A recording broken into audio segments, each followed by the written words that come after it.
በጣም ነው የማመሰግነው። በቂ ጥያቄ ተነስቷል። ለዛሬው አንዳንዱ ጥያቄ እዚሁ ምላሽ የሚሰጠው ነው። አንዳንድ ያላየናቸውን ጉዳዮች በእኛ በኩል ያላየናቸውን ጉዳዮች እንፈትሻለን። ለምሳሌ እህት ያነሳችውን ሴቶች በጣም ኢምፓወር እናደርጋለን፣ ግን ማየት ያለብን ጉዳዮች ካሉ እናያለን። እኛ ባለማካተታችን ምክንያት የተፈጠሩ ጉዳዮችን እንፈትሻለን። ሌሎቹን ጉዳዮች በጥቅል አድርጌ ለመመለስ እሞክራለሁ። በመጀመሪያ መገናኘታችን ትክክለኛ እርምጃ ነው። በመገናኘት ውስጥ ሞር ለመተዋወቅ እድል እናገኛለን፣ ለመማማር እድል እናገኛለን፣ ለመማርና ለማስተካከልም እድል እናገኛለን። የሚፎካከር የፖለቲካ ፓርቲ ሲባል አስፈላጊ በሆኑ ጉዳዮች የሚተባበር መሆኑን ለማሳየትም ጥሩ ልምምድ ይመስለኛል። በእርግጥ ምህዳርን አስታካችሁ በርካታ ጥያቄ ተነስተዋል። ይሄ መድረክ በራሱ የፖለቲካ ምህዳሩ መለወጥ አካል ነው። የኢትዮጵያ ጠቅላይ ሚኒስትር በአመት 2-3 ፓርቲዎች ሰብስቦ አያናግርም። እኛ እዚሁ ሀገር ነበርን። ከውጭ መጣችሁ ላታውቁ ትችላላችሁ። አልነበረም። እንደዛ የምናደርገው ለምንድን ነው? እኛ ውስጥ ያለውን ክፍተት ከናንተ ስንሰማው ለመፈተሽ ስለሚያግዘን። አብሶሉት የሆነ የፖለቲካል ምህዳር ምንም እንከን የሌለበት ደግሞ ከጠበቃችሁ ፖለቲካ አልገባችሁም ማለት ነው። ዓለም ላይ እስካለን ድረስ የሚጀመሩ ነገሮች አሉ፣ የሚቀሩ ጉዳዮች አሉ። ሙሉ ንጹህ ነገር መጠበቅ ተገቢ አይደለም። በእኛ በኩል ግን የፖለቲካ ምህዳርን ማስፋት በሚመለከት ሁለት መሰረታዊ እሳቤዎች አሉ። አንደኛው ፉክክር ነው፣ ሁለተኛው ትብብር ነው። ጤናማ የሆነ ፉክክር እናደርጋለን ከፓርቲዎች ጋር፣ ትብብርም እናደርጋለን። ፉክክር ብቻ ከሆነ ወደ አጽናፍ የወጣ ወደ ግጭት የሚያመራ ወደ ጸብ የሚያመራ የማያግባባ ስለሚሆን መተባበር በሚገባን ጉዳይ እንተባበራለን፣ ልንፎካከርባቸው በሚገቡ ጉዳዮች ደግሞ እንፎካከራለን። ይህንን ባላንስ አድርገን ነው የምንሄደው። የብልጽግና እሳቤ እኔ የመራው አድሚኒስትሬሽን እሳቤ በፉክክርና በትብብር መካከል ሚዛን መጠበቅ ያስፈልጋል። ሁሉን በፉክክር ብቻ ካደረግን ውጤታማ አንሆንም ብለን እናምናለን። ለምሳሌ ትብብር በሚመለከት መቼም ሁላችሁም በኢትዮጵያ ፖለቲካ ውስጥ እድሜው ቢለያይም ያሳለፋችሁ ሰዎች ናችሁ። አሁን ባለው አድሚኒስትሬሽን ከሚፎካከሩ ፓርቲዎች 273 ሰዎች በተለያየ ደረጃ በአመራር ተሳትፎ ይሰራሉ። 273 ሰዎች፣ 4 ሚኒስትሮች አሉ፣ 4 ገደማ ሚኒስትር ዴታዎች አሉ፣ የቢሮ ኃላፊዎች አሉ፣ በዞን በወረዳ የተካተቱ ሰዎች አሉ። 273 የሚፎካከሩ ፓርቲ አመራሮች አሳትፌ አብሬ ሰራለሁ ያለ መንግስት ለትብብር ቦታ እንዳለው በቂ ማሳያ ሊሆን ይችላል። ሰዎች የሚያዩት ፕሮፌሰር ብርሃኑን ወይም ዶክተር አረጋዊን ወይም ዶክተር በለጠን ብቻ ሊሆን ይችላል። በየደረጃው ግን አሉ ሰዎች፣ በየደረጃው የተካተቱ ሰዎች አሉ። አሁንም ደግሞ ማረም ያለብን ነገር አለ። ማረም ያለብን ነገር በቂ አይደለም። ምን ፈልገው እያካተትን የተሻለች ኢትዮጵያን መፍጠር ነው እንጂ የብልጽግና ኢትዮጵያ መፍጠር አይደለም። ዓላማው እሱ አይደለም። ግን በአንድ ጊዜም ብናፍስ ፓርቲዎች ሰብሰብ ብለው ጠንካራ ሆኖ ሐሳብ ኖሯቸው ከመምጣት ይልቅ ቅድም እንዳያችሁት በጣም በርካታ ፓርቲ ነው ያለው። ሁሉም ሰው የሚፈልገው ደግሞ ፓርቲ ብሎ ሊቀመንበር መሆን ነው። ሊቀመንበሮች በሙሉ ብንሰበስብ አሁን 67 ትጠጋላችሁ። የኢትዮጵያ ካቢኔ ደግሞ እንደምታውቁት 20 ነው። አይበቃንም ካቢኔው ራሱ። ይሄ ያስቸግራል። ሰብሰብ ቢባል ግን በእኛ በኩል ክፍት ነው። ከሚፎካከሩን ሰዎች ጋር ለመስራት ምንም ችግር የለብንም። ዋናው መስፈርቱ ግን ኢትዮጵያ አንድ ታላቅ ሀገር ሆና እንድትቀጥል በመንግስት በኩልም በሚፎካከር ፓርቲ በኩልም በተወሰነ ደረጃ የመተው ልምምድ ያስፈልጋል። በተደጋጋሚ አንስቻለሁ። ፕሮፌሰር ብርሃኑ፣ ዶክተር በለጠ በብዙ ጉዳዮች በማክሮ ኢኮኖሚክ ማሻሻያው ላይ በጣም ይጨቃጨቃሉ። በእያንዳንዱ ሪፎርም ይጨቃጨቃሉ፣ ሐሳብ ያነሳሉ። ለኔ የሚቀለኝ የራሴ ፓርቲ ሰዎች ሰብስቤ ካቢኔ ማድረግ ይሻለኛል። ቢኮዝ ካቢኔ ወስጄ ካላጸደቅ ልሰራ አልችልም። እነሱ ደግሞ ካቢኔ አባላት ናቸው። መደበቅ አልችልም አጀንዳውን። ሁሉም ጉዳይ እንደሚቀበሉ አድርጋችሁ አታስቡ። እንደዛ አይደለም። በብዙ ጉዳዮች ከፍተኛ ክርክር ያነሳሉ፣ ይቃረናሉ፣ ይጠይቃሉ። እንደዛ አይነት ልምምድ ግን ካልተለማመድን በጋራ ሀገር ልንሰራ ስለማንችል ይሄው 4 ዓመታችን እኮ ነው። እነዚህ ሰዎች ከባለፈው ምርጫ ጀምሮ የካቢኔ አባላት ሆነው 4 ዓመት አለን የተጨቃጨቀን። ከውጊያው ስለሚሻል ከስደት ስለሚሻል ነው አብረን የምንሰራው። እና በእኛ በኩል ያለው እሳቤ ፉክክር ብቻውን በቂ አይደለም፣ ትብብር ያስፈልጋል። ባንግባባ እንኳን እየተባበርን ኢትዮጵያን ብንገነባ ይሻላል የሚል ሐሳብ አለን። ተናግረናል፣ ጽፈናል፣ ደግሞ ልንኖረው እየሞከርን ነው። ሙሉ ካልሆነስ እናሰፋዋለን። ለምሳሌ ትግራይ አገልግለው በውጊያው ጊዜ ከስራ ውጭ የሆኑ ሰዎች አሉ የተባለውን እናጣራለን። ይሄ ካለ እናስተካክላለን። ለማስተካከል ዝግጁ መሆናችንን መገንዘብ ያስፈልጋል። ከዲሞክራሲ ልምምድ ችግር የተነሳ ግን በየቦታው ውስንነቶች ይኖራሉ። በታች ወረዳ ዞን ብቻ ሳይሆን ላይም ጭምር። ከየት እናመጣዋለን? ኢትዮጵያ ውስጥ ዲሞክራሲ አልነበረም፣ ስንወለድ አልነበረም፣ ስንኖር አልነበረም። ያልነበረን ነገር 100% ለምን አታደርገውም ብትሉ ያስቸግራል። እና ግን ለውጡን እያየን የሚጎለውን ነገር እየሞላን ብንሄድ ደግሞ የተሻለ ሀገር ለመፍጠር የሚያግዝ ይመስለኛል። ለምሳሌ በባለፈው ስንገናኝ በክልል በዞን ደረጃ ችግር አለብን ስላላችሁ ወዲያው ተነጋግረን ሁሉም ክልሎች ሁሉም ዞኖች እንዲያነጋግሯችሁ ተደርገዋል። ከ30 በላይ ኬዝ እንደተፈታ አውቃለሁ።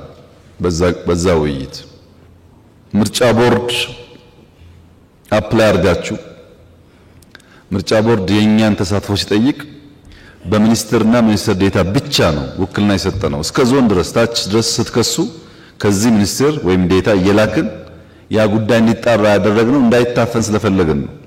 እነዚህን ጉዳዮች ታነሳላችሁ ይጠብቄ ነበር። እንፈልጋለን፣ ጽፈናል፣ አሰልጥነናል፣ በእኛ ደረጃ ሞክረናል። በጎደለው ደግሞ እናንተን ስናገኛችሁ ግብአት እየወሰድን እያረምን ለመሄድ ነው ያለው ፍላጎት። ከባለፈው በዚህ ደረጃ አስታውሳለሁ በአፋር፣ በሶማሌ፣ በኦሮሚያ፣ በቤኒሻንጉል ብዙ ማጣራት ስራዎች ሲሰሩ እንደነበር አውቃለሁ። አሁንም የሚቀር ነገር ካለ ሲሚላርሊ እናጣራለን፣ ችግር የለም፣ እናስተካክላለን። እንደ በአንድ ጀንበር ሁሉም አካል ሁሉ እንዳይጎል ጥንቃቄ ማድረግ ያስፈልጋል። ሁላችሁም እንዳላችሁት ከሌብነት ጋር ከጽንፈኝነት ጋር ዲሞክራሲን ኤክሰርሳይዝ ከማድረግ ጋር ብልጽግና ውስጥ ችግር አለ ያላችሁት ትክክል ነው። ለዚህ ነው እየገመገም የምናባረረው የምናስረው ስንት እኮ የምናወርደው ለዚህ ነው። ብልጽግና የሆነ ሁሉ ምንም እንከን የሌለበት ነው የሚል አይነት እሳቤ እኛ የለንም። ይልቁንስ እናንተ ብትፈትሹ ሰው ኢዜማ ሲሆን፣ ሰው አብን ሲሆን፣ ሰው አረና ሲሆን፣ ሰው የሆነ ፓርቲ ሲሆን ተደብቄ እዛ ውስጥ አንድ ግሬ እዚህ አንድ ግሬ ጫካ ሊል እንደሚችል ሲጠይቁት በህግ ሲጠየቅ አረና ይሆናል ወይም የሆነ ፓርቲ ይሆናል ሲጠየቅ። ሌላ ጊዜ ግን የሚሰራው ከሌሎች ኃይሎች ጋር ነው። እኛም ውስጥ ኢንፊልትሬሽን አለ፣ እናንተም ውስጥ ኢንፊልትሬሽን አለ። እኛ ጋር ጠቁሙን፣ በማስረጃ እየገመገምን እርምጃ እንወስዳለን። እናንተም ስንጠቁማችሁ ግን ስሙ። እናንተም ስንይዝባችሁ ግን ለመፈተሽ ዝግጁ ሁኑ። ለዛ ለመፈተሽ ዝግጁ ካልሆናችሁ በቀር ምን ፈልገው ነገር አናመጣም። የከበደንን ነገር ማወቅ አለብን። ቀላሉን ነገር ሳይሆን የከበደንንና ማድረግ ያለብንን ነገር ማወቅ ያስፈልጋል። እና ምህዳርን በሚመለከት በፉክክርና ትብብር መካከል ቆመን የሚፎካከሩ ፓርቲዎች አሳትፈን የተሻለች ኢትዮጵያን መፍጠር ፍላጎታችን ነው ስንል ምህዳር ግን ለማን ይሰፋል ሚለውን ግን መጠየቅ አለብን። ሁላችን ለማን ነው ምህዳር ይሰፋው?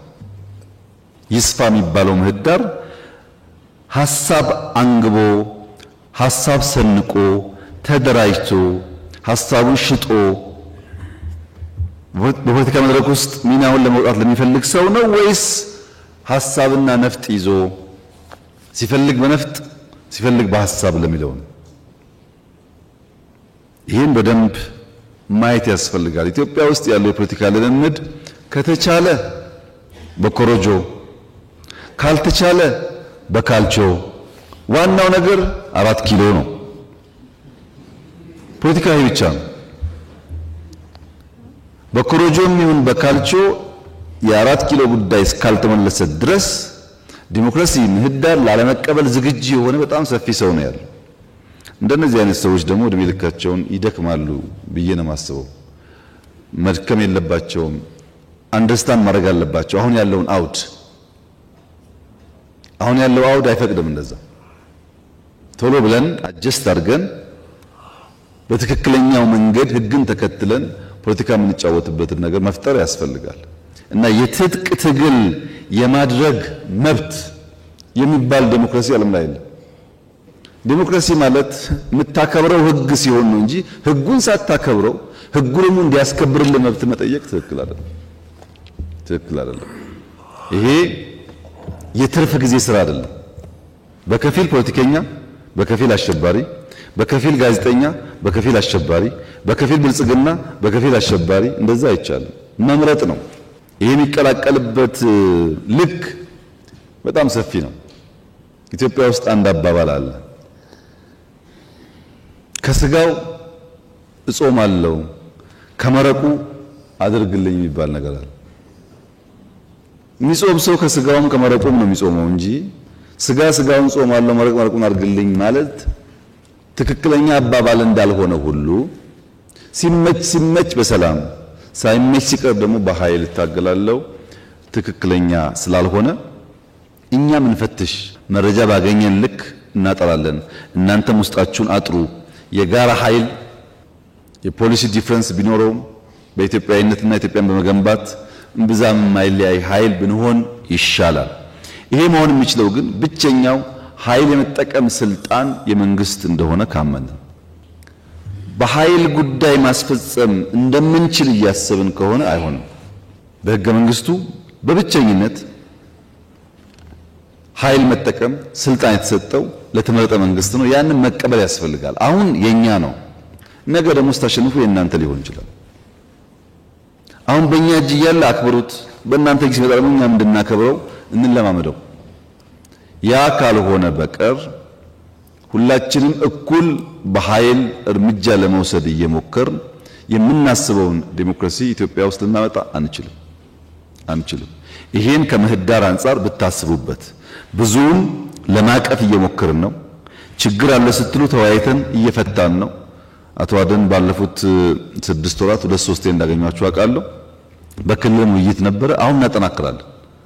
100% ምላሽ ስለማናገኝ እየተወያየን እየፈታን የምንሄድበትን መንገድ ብንፈጥር ምህዳሩ አሁን ብቻ ሳይሆን ለሚቀጥለው ምርጫም የተሻለ እንደሚሆን ተስፋ አደርጋለሁ። የኛ ፍላጎት ከ6ኛው ሀገራዊ ምርጫ የተሻለ ዲሞክራሲያዊ ምርጫ ኢትዮጵያ ውስጥ ይደረጋል እናስባለን። ማን ይመረጣል የሚለውን የሚያውቀው ህዝቡ ቢሆንም በእኛ እምነት ግን የተሻለ ኢንክሉሲቭ ነገር ይፈጠራል እናስባለን። ያ እንዲሆን በእናንተ በኩል የምንፈልገው ቅድም እንዳልኩት ሰብሰብ ብላችሁ ጠንከር ብትሉ፣ በእኛ በኩል መተው ያለብን መደገፍ ያለብን ነገር ካለ እኛም ለማድረግ ዝግጁ ነን። እኛን እንወዳደራለን። ብልጽግና የሚወዳደረው ለማሸነፍ ነው ህልሞች ስላሉት። ግን ብልጽግና ብቻ የሚይዘው መንግስት፣ ብልጽግና ብቻ የሚይዘው ፓርላማ ለኢትዮጵያ ዲሞክራሲ ይጠቅማል ደግሞ አናምንም። እንደዛ አናምንም። እኛ ማሸነፍ እንደምንፈልገው ሁሉ የሚፎካከሩ ፓርቲዎችን ቢሳተፉ ይጠቅማል እናስባለን። ይሄን ስለምናስብ ይሄ እንዲሳካ ማክሲመም ጥረት እናደርጋለን። የእናንተን ድጋፍ ግን እንፈልጋለን። ካልደገፋችሁን ልንቸገር እንችላለን። ምክንያቱም በላይ ብንስማማም ታች ሲሄድ እንደምታውቁት የጎሳም የምናም ጉዳይ ስላለ ነገር እንዳይበላሽ ከወዲሁ አመት አለን። ምንከራከርበት እንከራከራለን። ምንስማማበትን ደግሞ የተስማማን እየለየን አብረን ብንሰራ ፓርላማው ኢንክሉሲቭ ይሆናል። መንግስቱም ካሁን በላይ የተሻለ ኢንክሉሲቭ መንግስት ይሆናል። ይሄ ደግሞ ለኢትዮጵያ ይጠቅማል። በዚህ መንገድ ለማየት ብንሞክር ይሻላል። ሐሳብን በነፃ የማራመድ ሐሳብን በነፃ የመግለጽ ህገ መንግስታዊ መብታችሁን ማስከበር ላይ ያለው ውስንነት ደግሞ እኛን ይመለከታል። እሱን ደግሞ እኛን ፈትሻለን። በህግ ሪኮግናይዝ ተደርጓል። ማንም ሰላማዊ ኃይል ሐሳቡን በነጻነት ማራመድ ይችላል፣ ሚዲያ መገልገል ይችላል፣ በመድረኮች ላይ ሐሳቡን ማንሳት ይችላል። ይሄን የሚከለክሉ ጉዳዮች ቢሮን ጨምሮ ካሉ ደግሞ እኛ እየፈተሽን እናስተካክላለን። አቅም በፈቀደ መጠን አብዛኛውን ችግሮች ፈተን የተሻለ ምርጫ ለማድረግ ከእናንተ ጋር እንሰራለን። ከተነሱ ጉዳዮች ህገ መንግስትን የሚመለከት አይ ቲንክ በስድስት ክፍል ተከፍለው ከተነሱ ጥያቄዎች መካከል የህገ መንግስቱ ጥያቄ ትንሽ ህጸጽ ያለበት ይመስለኛል። በጋራ ያያችሁት ጉዳይ ከሆነ መልሰን ብንፈትሸው ህጸጹ ምንድነው? አንደኛ ስለ ለውጥ ያለን እሳቤ ህገ መንግስት ካልቀየረ ምኑን የለውጥ መንግስት ይባላል የሚለው እሳቤ ትክክለኛ ሐሳብ አይመስለኝም። ምክንያቱም ለውጥ ህጎች፣ ፖሊሲዎች፣ ስትራቴጂዎች፣ መመሪያዎች፣ ስትራክቸሮች ሊይዝ ይችላል። ይሄንም ሳይዝ የአመራር ለውጥ ራሱ ለውጥ ሊባል ይችላል። ህገ መንግስት ለመቀየር ሲመጣ ለውጥ ተደርጎ መወሰድ የለበትም። በእርግጥ ብዙ ለውጥ መጥቷል ኢትዮጵያ ውስጥ የሚታይ ነገር ነው። የዛሬው መድረክ ጨምሮ ለውጥ ነው። ግን ህገ መንግስት ካልተለወጠ እንዴት የለውጥ መንግስት ይባላል የሚል ድምዳሜ በዛ ትክክለኛ ሐሳብ አይመስለኝም። ህገ መንግስቱ ይለወጣ አይለወጥም እናየዋለን። ነገር ግን ያን በመለወጥ የለውጥ መንግስት ያን ባለመለወጥ ደግሞ ያልተለወጠ ወይ የማይለወጥ መንግስት አድርጎ መውሰድ ከእሳቤ አንጻር ችግር አለበት ብዬ አስባለሁ። ሁለተኛው ህገ መንግስት መቀየር የመንግስት ስራ ብቻ አድርጎ መውሰድም ችግር አለበት። ይሄ መንግስት በህገ መንግስት የተፈጠረ አንድ አካል ነው። ራሱ ይሄን መንግስት የፈጠረው ህገ መንግስት ነው። በዛ ውስጥ ያለ አንድ አካል ነው እንጂ ህገ መንግስት ፈጣሪ ቀዳጅ አጥፊ አይደለም። ያማ መጥፎ ሐሳብ ነው እንኳን እየመጡ መቅደድ እኮ አላዋጣማል። ይሄ መንግስት በህገ መንግስቱ ጥላ ስር የተፈጠረ አንድ አካል ሲሆን በለውጥ ውስጥም ደግሞ አንድ አክተር ነው። ብቻውን ህገ መንግስት መቅደድ መቀየር የሚችል መንግስት ከሆነ ከትናንትናው ዲፈረንስ የለውም። ያን እኛ አንደግፍም። እኛ የምንፈልገው በውይይት በንግግር በምክክር ልክ እንደ ዛሬው ለምሳሌ በህገ መንግስቱ ላይ 50 ጥያቄ ቢኖር 50 ጉዳይ ቢኖር 50ውን በአራት በአምስት ካቴጎሪ ብንከፍለው 10ሩ የግድ ያስፈልገናል። ለለውጥ ለልማት ለአንድነት ኢምፖርታንት ነው። 10ሩን ቀስለን ማየት እንችላለን። 10ሩን ብዛም አይደለም ቢባል ዋናው ኮሩን ካስተካከልን የቀረውን ደግሞ ጊዜ እየወሰድን እያረምን መሄድ እንችላለን። ቀዶ መጻፍ ይቻላል። ቀዶ መጻፍ ግን የምናስባት ኢትዮጵያ አይፈጥርልንም። አይተናል እኮ አፍሪካ ውስጥ ብዙ መንግስታት መጥተው ቀይረዋል ህገ መንግስት። ችግር የለውም። ስለማናውቀው አይደለም። ብልጽግና በማጆሪቲ ስለሚመራ 2/3ኛ ድምጽ እያስወሰነ የሆነ ነገር መቀየር ይችላል። እናንተ ሳትወያዩ የእናንተ ሐሳብ ሳይገባበት የተለያየ ማህበረሰብ ሳናሳትፍ ብናደርገው ግን የኢትዮጵያ ህገ መንግስት አይሆንም፣ የኛ ነው የሚሆነው። እሱ ጥሩ አይደለም። ከናንተ ጋር ሆነን አንድ አካል ሆነን በዋና ዋና ጉዳዮች ወሳኝ ጉዳዮች ህገ መንግስቱ መታረቅ መስተካከል ያለበትን ጉዳይ ለማስተካከል ዝግጁ ነን። እኛም አቋም አለን በሱ። ለዛ ነው ኢንክሉሲቭ ናሽናል ዲያሎግ ያስፈልጋል ያለው። በዛ ውይይት ውስጥ በርካታ ማህበረሰብ የተሳተፈ ነው። ፓርቲዎች የተሳተፉ ነው። ፈራ ተባ የሚሉ ፓርቲዎች እንዳሉ አውቃለሁ። ፈራ ተባ የሚሉ ፓርቲዎች አቋም ስለሌላቸው ዳረጎት እንዳይቀርባቸው ካልሆነ በቀር በየትኛውም መድረክ ገብቶ ይሄ ጉዳይ ትክክል አይደለም ለማለት የሚከለክል ነገር ያለ አይመስለኝም። ተቀይሮ ቢሆን ኖሮ ይሄን አልቀበልም ይሄን እቀበላለሁ እንላለን። አሁን አልተቀየረም። እንወያይ የተባለው ገብታችሁ ሐሳብ ለመስጠት ምን ችግር አለባችሁ? ከሆነ ቦታ የሚላክ ስሙኒ እንዳይቀርባችሁ ካልሆነ በቀር ማለት ነው። ከዚህም እንዳይቀር ፓርቲ ናችሁ፣ ከዛም እንዳይቀር አልገባችሁም። እነዚህ ደግሞ ይታወቃሉ፣ የማይታወቁ አይደሉም። በስም ይታወቃሉ፣ ሪሌሽንሺፓቸውም ይታወቃል። አሁን ግን ለመላ ኢትዮጵያ ሕዝብ እና ለእናንተ ማረጋገጥ የምፈልገው እንደ መንግስት ህገ መንግስቱን እንደ ማንኛውም የኢትዮጵያ ቀደምት መንግስታት ወይም አሁን እንዳሉ እንደ አፍሪካ መንግስታት መቀየር የሚያስችል ስልጣን ወይ መነካካት የሚያስችል ስልጣን አለን። ትክክል ግን አይደለም ብለን እናምናለን። ጊዜ ሰጥተን እንፈትሻለን። እኛ ስላልን ብቻ እኛ ስለፈለግን ብቻ አንቀይርም። ባትወያዩስ ምንም ችግር የለውም። እናንተ ትተን ከተወያየው ጋር እንቀጥላለን። እናንተ አልተወያያችሁም ብለን ስራ የምናቆም እንዳይመስላችሁ። ይሄን ማውራው ለጥቂት ፓርቲዎች ነው። ብትወያዩና ሐሳባችሁን ብታራምዱ አንዱ የፖለቲካል መድረክ ስለሆነ ባይቀየር እንኳን ሐሳባችሁ ለሪከርድ ይቀመጥላችኋል። እርግጠኛ ነኝ ከተነሳው ሐሳብ በላይ ሐሳብ የላችሁም። ምንም ጥርጥር የለውም። እሱ ካላችሁ ግቡና እንያችሁ። የተለየ ሐሳብ ካላችሁ ውይይት ውስጥ ገብታችሁ እንያችሁ። ግን አይመስለኝም። ያልተነሳ ጉዳይ የለም። እዛ ቦታ ላይ ብዙ አጀንዳ የተነሳ ነው ያለው። ሐሳብ ያለው የትኛውም ውጭ ያለም ይሁን ውስጥ ያለም ይሁን በረሃ ያለም ይሁን በፈለገው መንገድ አይዲያ አለኝ የሚል ሰው ካለ ክፍት ነው። ያ የተናገርነው ሐሳብ ሁሉ ግን የብልጽግናም ይሁን የእናንተ ይተገበራል ማለት አይደለም። ከዚያ ውስጥ ተለይተው በሚቀርበው ሪኮመንዴሽን ህግን ተከትሎ ማሻሻያዎች ይደረጋሉ። ለመናገርም መብት እንዳለን ሁሉ ለመደመጥ መብት እንዳለን ሁሉ ከተናገርነው ውስጥ አንዳንዱ ጉዳይ ለጊዜው ተቀባይነት ባይኖረውም እንደ ፖለቲካ ትግል አካል አድርገን መቀበል መቻል አለብን እንጂ ካልመለሳችሁም አይቻልም አይባልም። የህገ መንግስቱን ጉዳይ በዚህ ብናይ ለውጥ መንግስት ነው ወይ ለተባለው ግን ምን ጥርጥር አለው? ጌታዬ በጣም የለውጥ መንግስት ነው። ለምሳሌ ፖለቲካ እንመልከት። የዛሬ 8-9 ዓመት የሶማሌ የአፋር ፓርቲዎች መጥተው በኢህአደግ መድረክ ላይ በጉባኤ ላይ እኛ እስከመቼ ነው አጋር ምን ሆነው እኛ ኢትዮጵያ አይደለንም እንዴ አስገቡን ይላሉ። ኢህአደግ ደግሞ አይደለም እናንተ ገና ናችሁ ይላቸዋል። ዛሬስ የእንደርታ ፓርቲ ነኝ ሰባ እንደርታ ሲል ለምን እኛ ጋር ተቀላቀለም የሚል መንግስት ነው ያለው። ቶታሊ ይለያያል። ትናንትና የሚገፋ ነው፣ ዛሬ ደግሞ ነው አብረን እንስራ የሚል ነው። ለውጥ ነው ይሄ ራሱ ብልጽግና ለውጥ ነው። አሁን ባይገባችሁም እየቆየ ገባችኋል። እና ፖለቲካሊ የኢትዮጵያን ላንድስኬፕ ቀይረነዋል። አንደኛ ዲሞክራቲክ ኢንስቲትዩሽን ምርጫ ቦርድ፣ ሂውማን ራይት ኮሚሽን የመሳሰሉትን 100% ከመንግስት ገለልተኛ አድርገናቸዋል። 100%።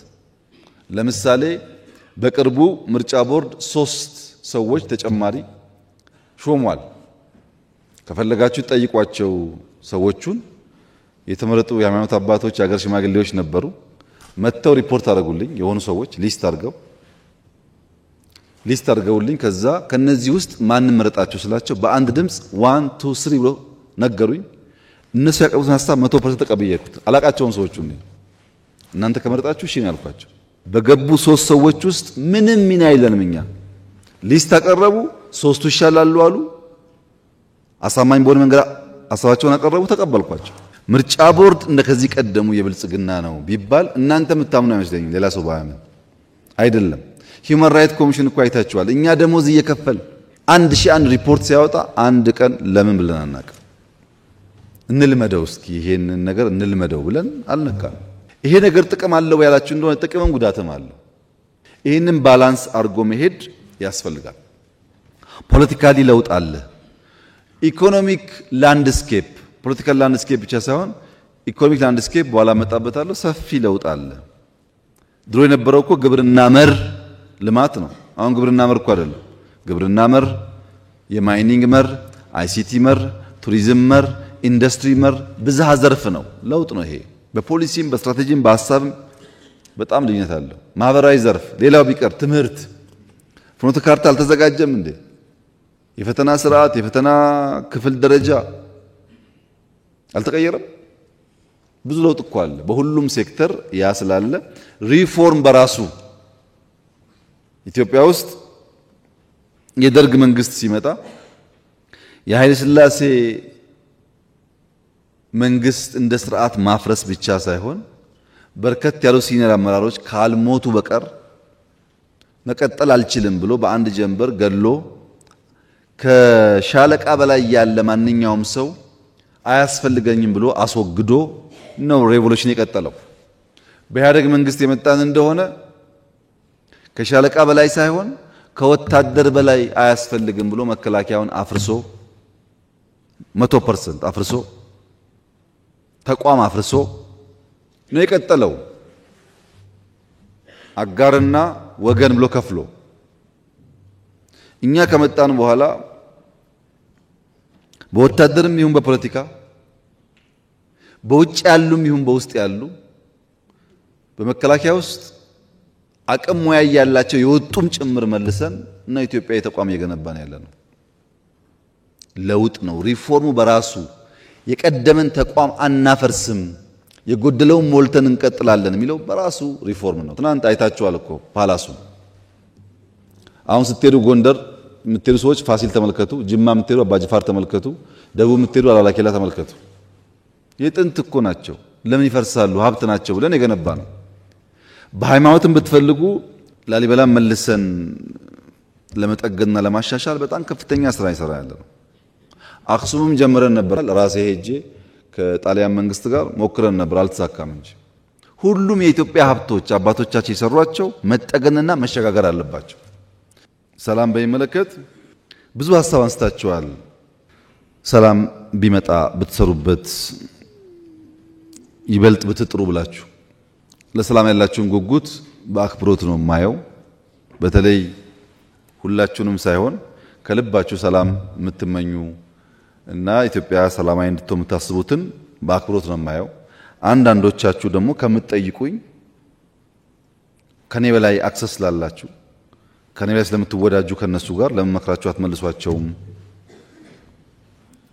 እኔን ከመጠየቅ እነሱን ተበቃችሁ ብትሉ አይሻላችሁም ወይ የምትባሉም አላችሁ ማለት ነው። ኢትዮጵያ ውስጥ ያለው የሰላም ችግር መነሾ ፋውንዴሽኑ ግን ምንድነው ያላችሁ እንደሆነ ፍላጎትን በኃይል የማስፈጸም ኋላ ቀር እሳቤ ነው። ያ ፍላጎት ፖለቲካም ሊሆን ይችላል፣ ያ ፍላጎት ኢኮኖሚ ሊሆን ይችላል።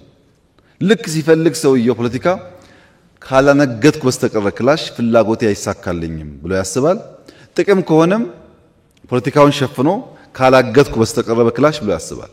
ይሄ ፍላጎትን በኃይል ለማስፈጸም የሚደረግ ጥረትና ሙከራ ብዙ ዋጋ እያስከፈለ ነው። ይሄን ነገር በጋራ ማስቆም ያስፈልጋል። የተለየ ሐሳብ ያለው ሰው ሁሉ የግድ ውጊያ መግባት የለበትም። በዚህ መንገድ ሐሳቡን ማራመድ ስለሚችል በኢትዮጵያ ባህል ውስጥ ሁለት አይነት ኋላ ቀር እሳቤዎች አሉ። ዋና ፋውንዴሽን ፍላጎትን በኃይል ማስፈጸም ነው ካልኳችሁ በኋላ ሁለት ከዚህ ጋር የሚያያዙ ችግሮች አሉ። አንደኛ አልጋው አልጠናም፣ አልጋው ሳይጠና ነቅንቀው የሚባል በሽታ አሁን አይምሰላችሁ፣ የቆየ ነው። አልጋው አልጠናም እነቅንቀው ደግሞ የሚባለው በሀገር ሰው ብቻ አይደለም፣ ከብዙ ሰዎች ጋር ባንዳ እየተኮነ አጼ ዮሐንስ፣ አጼ ምኒልክ፣ አጼ ቴዎድሮስ ታሪካቸውን ብታዩ ይሄ ነው። አልጋ አልጸናም ነቀንቃለሁ እያለ ይቀጠራል፣ ሌላ ቦታ ይቀጠራል። አንዳንዶቹ ሞተዋል፣ አንዳንዶቹ ተቸግረዋል፣ አንዳንዶቹ መከራ አይተዋል። ያም ሆኖ ኢትዮጵያ ተጎድታለች ሲደመር። አሁንም ያለው ገና ናቸው አልጸኑምና አሁን ነው መነቅነቅ ጊዜው አሁን ነው በሚል ለብዙ ሀገራት የተቀጠሩ ወንድሞቻችን አሉ። የኢትዮጵያን ናሽናል ኢንትረስት የኢትዮጵያን ናሽናል ደህንነት ከመጠበቅ ይልቅ ለሌላ አገር መቆም የመረጡ ሰዎች አሉ። ለምን አልጋው አልጸናምና አሁን ነው የምንነቀንቀው ብለው። ሁለተኛው ደግሞ የፖለቲካ ንግድ ነው፣ መብት ሽፋን ነው። ለምሳሌ የኦሮሞ መብት አልተከበረም ብሎ ክላሽ ይይዛል። ግን ኦሮሞ ያግታል፣ ኦሮሞ ይዘርፋል፣ ኦሮሞ ይገላል። ያ ሽፋን ነው። ዋናው ፍላጎት ጥቅም ነው፣ ንግድ ነው፣ ዘረፋ ነው። የታጋይ ዘራፊ ማለት ነው። ሽፍታ ድሮም ነበር። ያሁኑ ደግሞ በዚያ መልክ ራሱን አሻሽሎ እርስ በርሱ የማይተዋወቅ ግሩፕ ራሱ አንድ ግሩፕ ጅማ፣ አንድ ግሩፕ ወለጋ፣ አንድ ግሩፕ ሸዋ ቢሆን በአንድ ስም ይጠራል። ግን ዘራፊ ነው፣ አጋች ነው። ለምን እንደዛ ሆነ ያላችሁ እንደሆነ ህዝባዊነትና ህዝበኝነት ተቀላቀለ ኢትዮጵያ ውስጥ። ትምህርት ቤት ማሰራት ለህዝብ ብዬ ነው፣ ትምህርት ቤት ማፍረስም ለህዝብ ብዬ ነው፣ አስተማሪ ማገት ለህዝብ ብዬ ነው፣ ትግል ነው። ማዳበሪያ አርሶ አደሩ ጋር እንዳይደርስ መንገድ መዝጋት ትግል ነው። ከዚያ ደግሞ መንግስት ማዳበሪያ አልሰጠም ብሎ መጮህ ትግል ነው። እንደገና ህዝበኝነትና ህዝባዊነት ድንበር ስተው ሲቀላቀሉ ሌባውና ጨዋው እኩል የሚጮህበት ሀገር ሆነ። የሚሰራውና የማይሰራው እኩል የሚጮህበት ሀገር ሆነ። በእያንዳንዱ ኢትዮጵያ ውስጥ ባሉ ጥፋት አይታችሁ ከሆነ ቆስቋሹ ራሱ ዋናው የጉዳዩ አቀንቃኝ ሆኖ ይነሳል። ይሄን ለመገንዘብ እናንተ በቂ ልምድ አላችሁ ብዬ ተስፋ አደርጋለሁ። እነማን እየረበሹ መልሰው ኢሹ እንደሚያነሱ ታውቃላችሁ። ይሄን በእኛ ውስጥ ያለውን ማክሲመም ለመፈተሽ እየሞከርን ነው። አሉኛ ውስጥ ያልኳችሁ ሰዎች እናንተም ውስጥ ግን ፈትሹ። ሰላማዊ መንገድ ነው የሚያዋጣን። ብንጋደል ዋጋ የለውም። ጥቅም ፍላጎት ካለን ኢትዮጵያ ማልማት ነው የሚያዋጣን። በግል የምናገኘው ጥቅም ለጊዜው ነው አይዘልቅም ብለን የምናምን እንድንሆን 100% ይሄ ሁሉ ፖፑሌሽን በዚህ እሳቤ ላይ አንድ ማድረግ ባይቻልም ቢያንስ ፖለቲካ መመራ ሰዎች ብንግባባና በጋራ ብንሰራበት ለውጥ ሊመጣ ይችላል። በጋራ ለመስራት ግን ዝግጁ መሆን ያስፈልጋል። ትግራይን በሚመለከት በርካታ ጉዳይ ተነስቷል። በመጀመሪያ የተፈናቀሉ ሰዎች መመለስን በሚመለከት 100% ዝግጁ ነን። እኛ 100% ነን። ራያ እኮ መልሰናል። ራያ ተመልሰዋል የተፈናቀሉ ሰዎች። ወልቃይትም እንደዛ አይነት ፍላጎት ነው ያለን። ከጊዜያዊ መንግስቱ ጋር የተነጋገርን ነው። በእኛ በኩል እነዚያ ዜጎች ለፖለቲካ ፍጆታ መጠቀሚያ ሳይሆኑ ቦታቸው ቢመለሱ ከማንም በላይ ኢትዮጵያ ታተርፋለች። በእኛ በኩል አንዴ አይደለም 10 ጊዜ ነው እቅድ ያወጣነው እና የትግራይ ጉዳይ ብዙ የማይገደን የማያሳስበን አይምሰላችሁ። ያስጨነቀን ጉዳይ ግን በግልጽ እንድታቁት ትንሽ ዘመን ተቀይሯል። የዛሬ 4 ዓመት 5 ዓመት የነበረን የውጊያ አቅም የነበረን ቴክኖሎጂ እና ዛሬ ትንሽ ይለያያል እና በተቻለ መጠን ማክሲመም ውጊያ ብናስቀር ይሻላል። ለምን እንደምታቁት በባለፈው ውጊያ ያኔም ተናግሬያለሁ። ከትግራይ ወጣቶች ከትግራይ እናቶች በላይ የተጎዳ ሰው የለም እና የሚያስገድሉ ሰዎች ይፎክራሉ። እንደምታቁት አስገዳዮች ይፎክራሉ። ሟቾች ግን ጉዳዩን ሳያውቁ ይጠፋሉ። ያ እንዳይፈጠር ነው ማክሲመም ትግስት ምናደርገው ማክሲመም እንጂ ትግራይ ውስጥ ሊመጣ የሚገባው ልማት ሊሰራ የሚገባው ስራ በበቂ ተሰርቶ አናምንም እኛ እንጂ የሚደረጉ ሙከራዎች አንኮንስቲቱሽናል ልምምዶች እንዳሉ ስለማናቅ አይደለም። በደንብ ነው የምናየው። እውነት ለመናገር በሎ ኢንፎርስመንት ኤጀንሲስ በጣም ከፍተኛ አቅም ኢትዮጵያ እየገነባች ነው። እኛ ያን የምንገነባው እንዳያችሁት ዓለም አስጊ ስለሆነ ነው። ሰርቫይቫል አደገኛ እየሆነ ስለመጣ ነው። ይሄንን መመንዘር ላይ ግን 10 ጊዜ ማሰብ ያስፈልጋል። ኢኮኖሚ በሚመለከት በጣም ብዙ ጥሩ ሐሳብ ተነስቷል። እነሱን እንዳለ እናያቸዋለን። ግን እናንተ መገንዘብ ያለባችሁ ያልተገደበ ህልም በተገደበ ሲዝን ነው ያለን። ህልማችን ትልቅ ነው፣ ሲዝኑ ግን ትንሽ ነው። ለዚህ ነው ቀን ማታ ምናምን ሩጫ ያለው። ባልተገደበ ህልም ውስጥ የተገደበ ጊዜ ሲኖር በጣም መልፋት ይፈልጋል። እኛ ጋር ደግሞ ያለው ችግር ምንድነው? ስንዴ ያስፈልጋል ብለን ስንወያይ እንግባባለን። ኮሪደር ያስፈልጋል እንግባባለን። ለኢትዮጵያ ህዝብ ብንናገር ችግር የለም። ሁሉም ሰው መለወጥ ይፈልጋል። ለለውጥ ዋጋ መክፈል ግን አይፈልግም። ስንዴ እንስራ ይስማማና ስራው ራሱ ግን ፈታኝ ነው። እንደምታውቁት ማረሱ ማዳበሪያው ችግር ነው። መከራው ሲመጣበት ደግሞ ይሸሻል።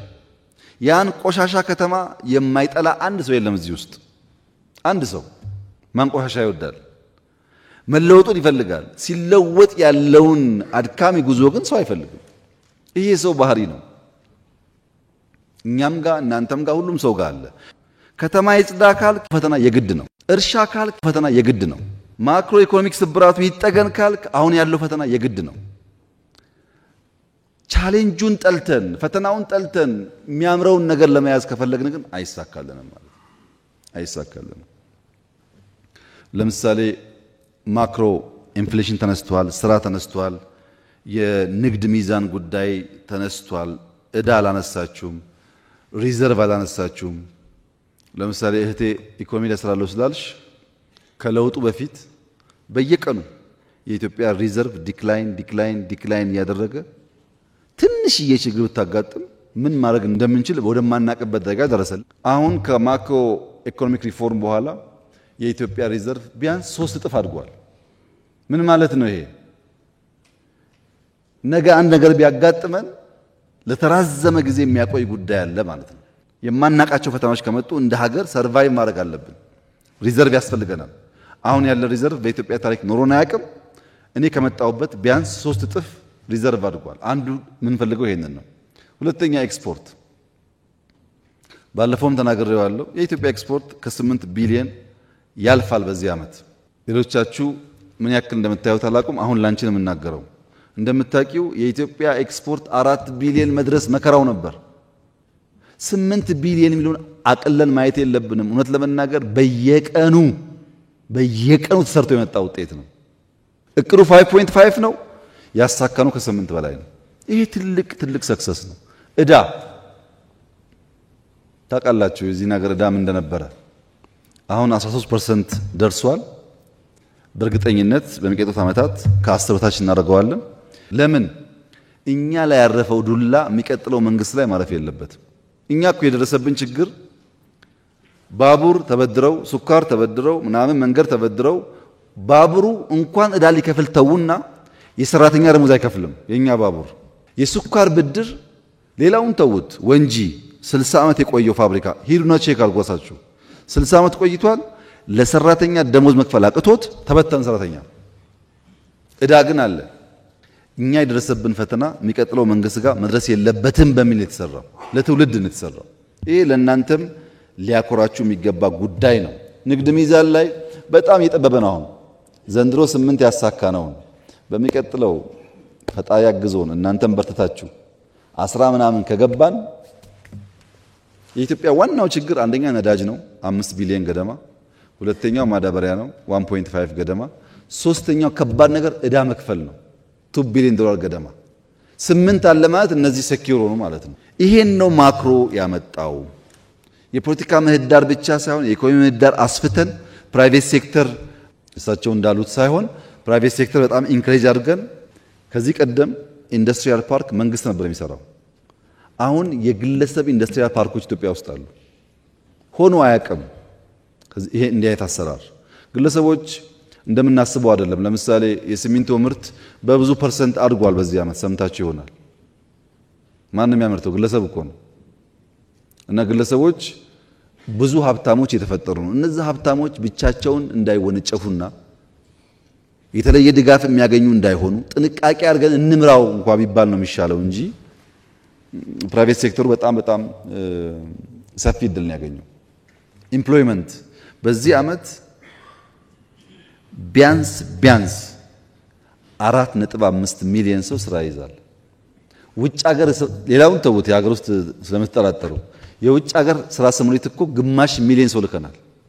የተመዘገበ ደሞዙ የሚታወቅ ማን ቤት እንዳለ የመንግስት ምነግራችሁ ግማሽ ሚሊዮን ወጣቶች ሰልጥነው ውጭ ሀገር ስራ ይዘዋል። 60 ሺህ ገደማ ወጣቶች እዚህ ሆነው ሪሞት ጆብ ለተለያየ ኩባንያ ይሰራሉ። እዚህ ሆነው ድሮ አልነበረም።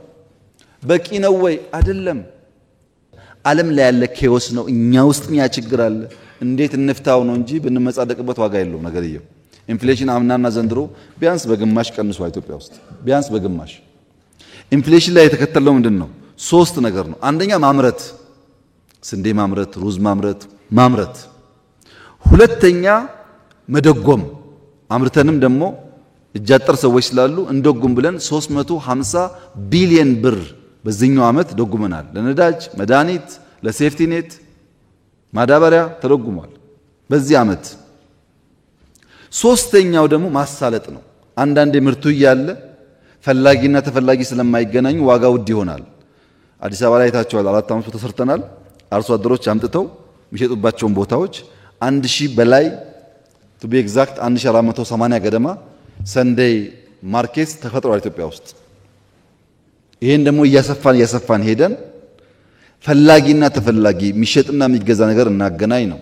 ዘመን ገበያ ቨርቹዋሊ በቅርቡ የጀመርነው ዘመን ገበያ ይሄ እያደገ ሲሄድ መሀል ላይ ደላላ እየቀነሰ በሚሄድበት ሰዓት የኢኮኖሚ ጉዳዩ መልክ እየያዘ ይሄዳል። በእኔ እምነት እውነቱን ለመናገር ማክሮ ኢኮኖሚ የጠየቀኝ ሰው ስላለ ነው ከምጠብቀው ፍጥነት በላይ ሪስፖንድ አድርጓል። አልጠበቅኩም። እኔ የነበረኝ ሐሳብ ለተወሰነ ጊዜ እንቸገራለን በኋላ መፍትሄ እናገኛለን ነበር ያልኩት ያኔ። ግን within a year ሪስፖንድ ያደረገበት መንገድ በጣም ተስፋ ሰጪ ነው። ካፒታል ማርኬት፣ ዲጂታል ማርኬት ጋር የተነሳው ጉዳይ እንዳለ ነው የምወስደው። የእህቴን ሌብነት በሚመለከት ብዙ አልሰራችሁም ላለችው እህቴ በሁለት መንገድ ብናየው ጥሩ ነው። እኔ ሁልጊዜ እንደምናገረው በእርግጠኝነት መንግስታዊ ሌብነት የለም።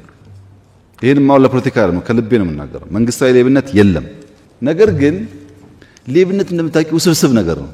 ግለሰቦች በምን ደረጃ እንደሚያጭበረብሩ ድረት ነፍቶ መናገር አይቻልም። እኔ ሁልጊዜ የምናገረው በማህበር ተወያይተን በቃ አሁን ወርቅ 3 ኩንታል ነው አንዷን እንደብቅ አንልም። እንደዛ የለም። እንደ መንግስት የለም አልኩ እንጂ እንደ ሀገር በግለሰብ ደረጃ ሌብነት የለም አላልኩም። አንድ ሁለተኛ እሱንም ባላንስ አድርጎ ማየት ያስፈልጋል። በተለይ ታች ዝቅ እያልን ስንሄድ ለመታወቂያ ለሆነ ለቅጣት ለግብር እየተባለ ስለበዛብን መሶብ ያልነው እኮ ግለሰቡ ጋር ዲል ማድረግ ስለማንችል ሲስተም እንስራ። ሰጪውና ተቀባዩ ካልተገናኘ ነው እንጂ ያ ነገር የሚሳካው በፍጹም ሰው ኦሪየንት አድርጎ ሰው መክሮ አሰልጥኖ አትስራቅ ማለት ብዙ የሚሳካ አልመሰለኝም። ለእናንተም ስትመጡ መንግስት ስትሆን ያስቸግራቸዋል። መፍትሄው ሲስተም ነው። አሁን መሶብ ተሰርቷል በየቦታው ሐዋሳ ላይ፣ አርባ ምንጭ ላይ፣ ጅማ ላይ፣ ባህር ዳር ላይ እናስፋፋዋለን ጀምረናል። መሬት ለምሳሌ እዚህ አዲስ አበባ ዙሪያ እስከ አዳማ ድረስ ኦልሞስት ፉሊ ኦቶሜት ተደርጓል እኮ። ድሮ በጂኦስፓሻል ማድረግ አይቻልም፣ አሁን ሆኗል። ያለ መፍታት መፍትሄው ሲስተም ነው። ሲስተም ጀምረናል። ያን እየፈታን እንሄዳለን። ሀብታም ኢንቨስተር በሚመለከት የኢትዮጵያ ቦታ መሸጥ የተባለው የኢትዮጵያ ሕገ መንግስት መሬት መሸጥ መለወጥ አይፈቅድም። ለውጭም ይሁን ለውስጥ አይፈቀድም።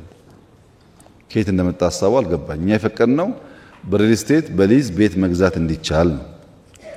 ይሄ ደግሞ ብዙ ካፒታል ስለሚያመጣ ነው። ጥሩ አየር አለን፣ ጥሩ ሀገር አለን፣ ኑና እኛ ጋር ኢንቨስት አድርጉ መባሉ ብዙ ጉዳት ያለው ነገር አይደለም። ግን ለውጭም ይሁን ለውስጥ ሰው መሬት አይሸጥም፣ አይለወጥም። አሁን ባለው ሕግ አትሊስት ወደፊት አላቅም።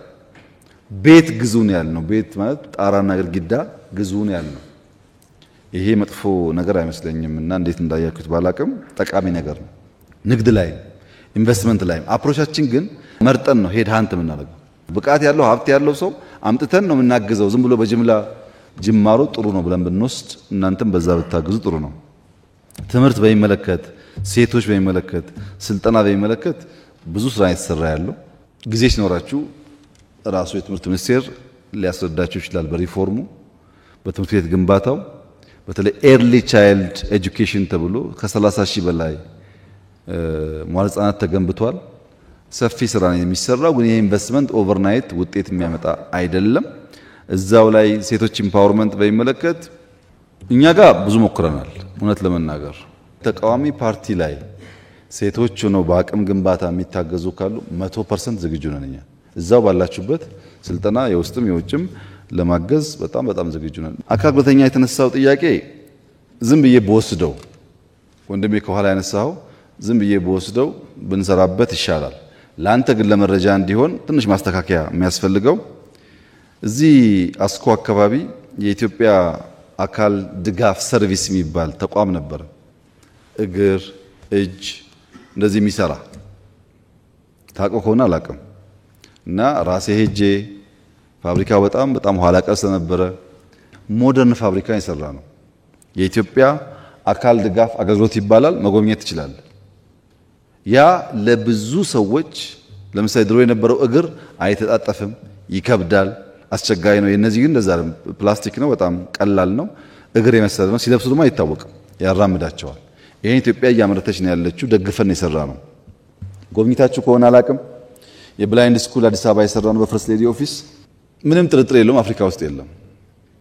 በጣም ምርጥ ሃይ ስኩል ነው የሰራ ነው። ቦርዲንግ አሁንም 4 ገደማ ከውጭ ደጋፊዎች ጋራ እየሞከሩ ነው። አንዱን ሰሜን፣ አንዱን ምስራቅ፣ አንዱን ምዕራብ፣ አንዱን ደቡብ ለመስራት እየተሞከረ ነው ያለውና ሙሉ በሙሉ የተረሳ ጉዳይ አይደለም። ግን አንተ ባልከው ልክ ስላልሆነ እንፈትሻለን። እኛ በስልጣኑም በሌላውም አሉን የተወሰኑ ሰዎች አሉን። በቂ ስላልሆነ እንፈትሻለን።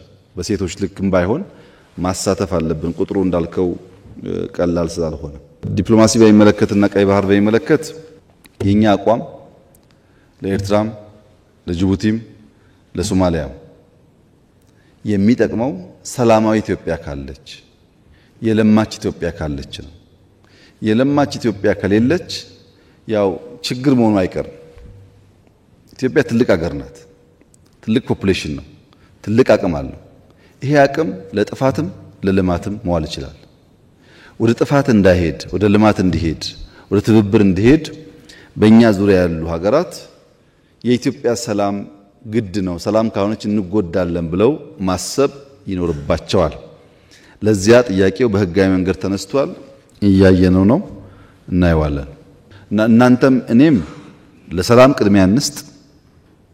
የባህር በር ጉዳይ ፖለቲካ አናርገው። ይሄ አጀንዳ አይደለም፣ የህልውና ጉዳይ ነው። ኤግዚስት ማድረግ አንችልም። እንደ ሰው ማዳበሪያ ሲገባ ነዳጅ እየቆመ ነዳጅ ሲገባ ውሃ እየቆመ የሚባል አይነት አካሄድ ኢኮኖሚ እያደገ ሲሄድ ስለማያዋጣ እነሱ ልክ እንደኛ ማሰብ አለባቸው። እዚህ የኛ ምርጫ ሰላም ነው። በቢዝነስ ህግ ሊፈታ ይችላል እናስባለን። መጨረሻ መቋጫው የኢትዮጵያ ተፎካካሪ ፓርቲዎች ማወቅ ማመን ያለባቸው ነገር የኢትዮጵያ ህልውናና ሶቨርኒቲ ስጋት የሆነበት ዘመን አልፏል። እንኳን የመንደር ጎረምሳ ማንም ኢትዮጵያን በኃይል ማንበርከክ አይችልም። አሁን ስጋት መኖር የለበትም። ኢትዮጵያ አንድ ናት፣ አንድ ሆና ትቀጥላለች። ኢትዮጵያን ለመበተን ኢትዮጵያን ይፈልጉ ነበር ላለፉት 100 ዓመታት። አሁን የሚፈልጉ ሰዎች አሉ። እነሱ ይጠፋሉ፣ ኢትዮጵያ ትቀጥላለች። ምንም ጥርጥር የለውም። ይሄ በዛም ወገን ይሁን በዚህ ወገን ኢትዮጵያን ቀንሳለሁ፣ ቆርሳለሁ፣ አስቆርሳለሁ የሚል ኃይል እሱ እየፈረሰ ይሄዳል እንጂ ኢትዮጵያ ምንም አትሆንም። ምንም ከዛ አልፋለች። አሁን ብልጽግናዋን በሚመለከት ቅድም እንዳነሳሁላችሁ ጅምሮቻችን ተስፋ ሰጪ ናቸው። በከተማም በገጠርም ብዙ ተስፋ ሰጪ ጉዳይ አለ። እድገታችንም ይጨምራል፣ ኤክስፖርታችን ይጨምራል፣ ገበያችን ይጨምራል፣ እንደ መንግስት ያለን ቁመና ይጠናከራል። የተሻለ ዴሞክራሲያዊና ኢንክሉሲቭ ከባለፈው ምርጫ የተሻለ ኢንክሉሲቭ ምርጫ ኢትዮጵያ ውስጥ ይካሄዳል። ይሄን የማይፈልጉ ሰዎችስ አሉ፣ ይኖራሉ፣ ይጮሃሉ፣ ይሳደባሉ፣ ጎፈንድሚ ይሰበስባሉ። እኛስ ኮሪደር እናለማለን፣ ስንዴ እናስፋፋለን፣ ህዳሴ እናስመርቃለን፣ ምርጫ እናካሂዳለን። ይቀጥላል ማለት ነው። ኢትዮጵያ ትቀጥላለች። የሚጮህ ድምጽ፣ የሚሳደብ ድምጽ፣ ተስፈኛ ድምጽ ሁሉ ይጥፋ ብላችሁ አታስቡ። እነሱ ይሳደቡ፣ እናንተ ስሩ። እኛ የምናደርገው እንደሱ ነው። ታሪክ እንዴት ይመዘናል እናየዋለን። ችግር የለው። መስራት የሚፈልጉ ብቃት ያላቸው ሰዎች ከእናንተም ውስጥ እንዲበዙ ነው የምንፈልገው። በስተው ተባብረን ኢትዮጵያን እናጽና፣ እናልማ። በሐሳብ ካልተግባባን ችግር የለውም። ችግር እኮ የለውም። እንከራከራለን፣ እንጨቃጨቃለን፣ ግን ኢትዮጵያን በጋራ እናለማለን። በዛ መንገድ እኛ ዝግጁ ነን። ምህዳር እንዲሰፋ እኛ ይቸገረን አብረን እንስራ ስንል እኛ ጋር እየሰሩ ሽፍታ የሚያግዙ ነው አስቸጋሪ ሆኖ የምናገኛቸው። ኢንክሉሲቭ ናሽናል ዲያሎጉን በጋራ እናሳካ፣ ትግራይን ጨምሮ ለማንም ጠቃሚ ነገር ነው። ባይሆንስ መሆኑ እኮ አይቀርም። ነገርየው አንተ ትቀራለህ እንጂ ነገርየው ይሆናል። ከምትቀር ሐሳብህን አስደምጠህ ከምትናገረው 10 2 3 እንኳን ተቀባይነት ካገኘ ድል ነው ማለት ነው። በዚያ መንፈስ ሁሉም ሰው በንግግሩም ይሳተፍ። በሚቀጥለው ምርጫ ተጠናክራችሁ ተሰባስባችሁ ማክሲመም ድጋፍ እናደርጋለን። አብረን በሰላማዊ መንገድ እንታገላለን። አሁን ደግሜ ማረጋግጥላችሁ ነገር ባለፈው ብያችኋለሁ። አብላጫ ሲት በፓርላማ ካገኙ እመኑኝ 97 ኢትዮጵያ ውስጥ አይደገምም። አመስግነን ሰተንም እንሄደውኛ አይደገምም እሱ። እናንተ ግን አሁን ባላችሁበት ሁኔታ ያን ነገር ማሳካት ስለሚያስቸግር ሰብሰብ ማለትን እመኑ። 10ም አገኙ 20ም አገኙ እኛ ካሸነፍን አብረናችሁ እንሰራለን ካሸነፋችሁ እንሰጣችኋለን በምን በሰላማዊ ምርጫ ወይ ተሸነፋችሁ አብሮ ለመስራት ተዘጋጁ ወይ አሸነፋችሁ በሰላም ለመቀበል ተዘጋጁ ከዚህ ውጭ ያለው ምርጫ ብዙ አያዋጣም ኢትዮጵያ አሁን በሽፍታ በክላሽ በመናምን አልፈናል ከዛ 100 ዓመት ቢታገል ማንንስ በክላሽ አያሸንፈንም 100 ዓመት ጥቅም የለውም ከመጡስ እንቀበላለን ለምን ለኢትዮጵያ ሰላም ሲባል ቤኒሻንጉል ተቀበለናል ታቃላችሁ አፋር ተቀበለናል አልመጣም ካለስ በጋራ ሆነንኛ በህግ እንታገል እዛም እዚህ ማንቁም የሚያዋጣው በጋራ ሆነ ኢትዮጵያን ብናበለጽግ ነው ይሄን ካልኳችሁ ከሰጣችሁን ኢንፑቶች አቶ አደን ብዙውን ፖይንት ይዟል በመንግስት ደረጃ የሚታዩትን አብዛኛው ሚኒስትሮች ከየትኛውም ፓርቲ ቢሆኑ ይዘዋል በየዞኖቻችሁ ያሉትን ችግሮች ከክልል አመራሮች ጋር እንነጋገራለን ማክሲመም ለመፍታት እንሞክራለን የጎደለ ደግሞ ካለ በሚቀጥለው ስንገናኝ ተወያይተን እንፈታለን በዚሁ መንፈስ ቀጣዩ ምርጫም የተሳካ እንዲሆን ኢትዮጵያ ብልጽግና የተሳካ እንዲሆን በጋራ እንድንሰራ አደራላችሁ ፈልጋለሁ ይቅናችሁ